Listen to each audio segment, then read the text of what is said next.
नमस्कार. नमस्कार, माझं नाव दत्तात्रय साहाने. हा 10 गुंठे आपला प्लॉट आहे बरोबर. बरोबर. ते मिक्स व्हेजिटेबल घेतलंय. शेतीच पहिल्यांदा करतोय, पहिल्यांदा कामाला होतो. मला शेतीबद्दल जास्त नॉलेज नव्हतं. मी SCTचे व्हिडिओ पाहिले भरपूर.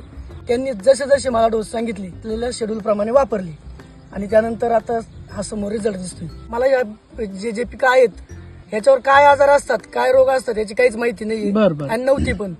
फक्त सरांनी सांगितलं की तुम्ही डोस कंटिन्यू करा, तुम्हाला आजार रोग हा काही प्रकार दिसणार नाही आणि तो आजपर्यंत तर काय मला दिसलेला नाहीये.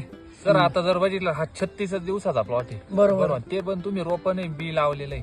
तुमचं वांगे पण दिसत आहे, भेंडी आहे, सगळे ऑल क्रॉप दिसू राहिले. सगळ्या प्लॉटची ग्रेनरी आणि मेन म्हणजे 36 दिवसाचा प्लॉट.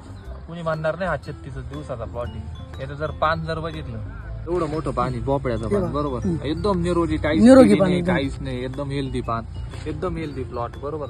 तर तुम्ही 36 दिवसात याला सेकंड डोस पण रिपीट केलाय. हो, वैदिकचे रिझल्ट एक नंबर आहे.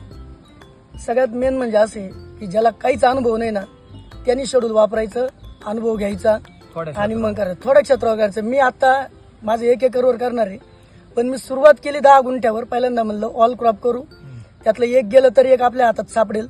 पण झालंय असं की सगळेच पिकं माझे एकदम चांगले आलेत आणि सगळ्याला रिझल्ट मला चांगला भेटलाय. माझं दोडक्याचं पहिलं फुल 30व्या दिवशी आलं आणि आता जी फुलकळी आलेली आहे पहिलं खालून दोडका निघतोय आणि मग त्याला फुल येते. रिझल्ट मला 1 नंबर भेटले.